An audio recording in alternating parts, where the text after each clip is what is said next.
friends, it's time to read a story. Get your glasses ready.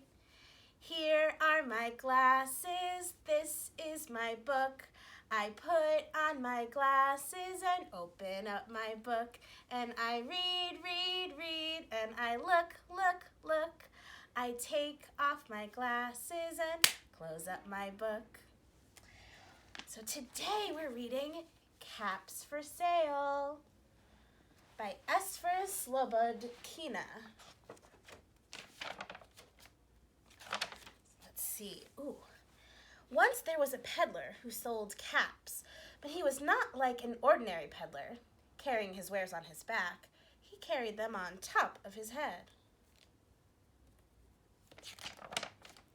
First, he had in his own checked cap, then a bunch of gray caps, then a bunch of brown caps, then a bunch of blue caps, and on the very top, a bunch of red caps.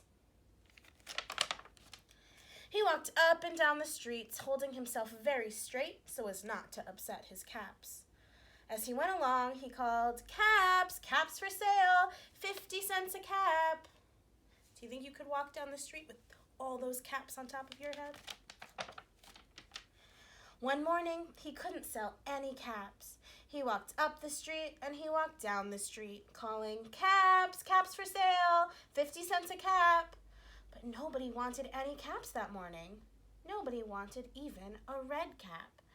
He began to feel very hungry, but he had no money for lunch. "I think I'll go for a walk in the country," said he, and he walked out of town, slowly, so as not to upset his caps.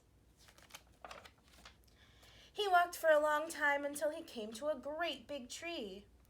"That's a nice place for a rest," thought he, and he sat down very slowly under the tree and leaned back little by little against the tree trunk so as not to disturb the caps on his head. Then he put up his hand to feel if they were straight.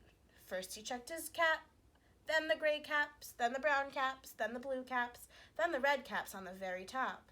They were all there, so he went to sleep. He slept for a long time.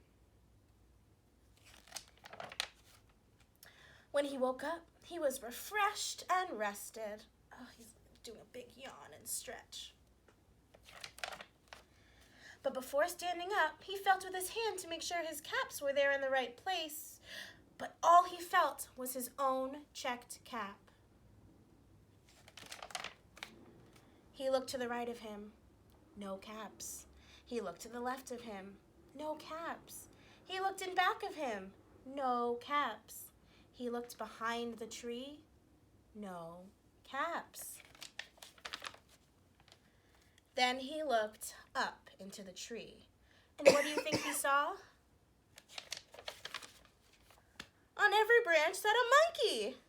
And on every monkey was a gray, or a brown, or a blue, or a red cap.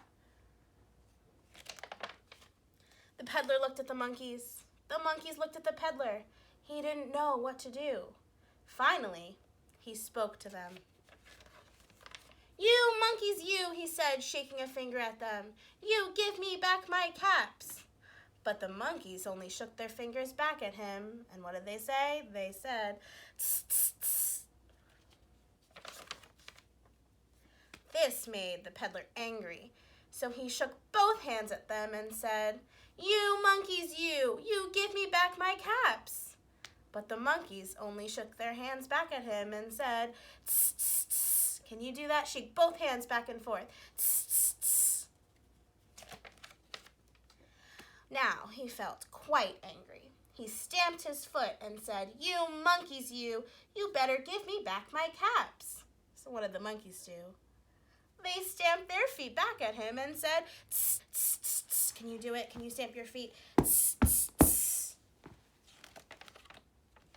By this time, the peddler was really very angry. He stamped both his feet and shouted, "You monkeys, you must give me back my caps."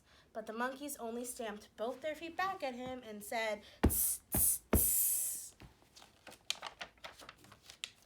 At last, he became so angry that he pulled off his own cap, threw it on the ground, and began to walk away.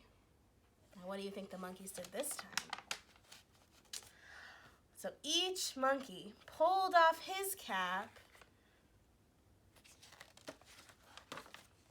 and all the gray caps, and all the brown caps, and all the blue caps, and all the red caps came flying down out of the tree. So the peddler picked up his caps and put them back on his head. First his own checked cap, then the gray caps, then the brown caps, then the blue caps, then the red caps on the very top.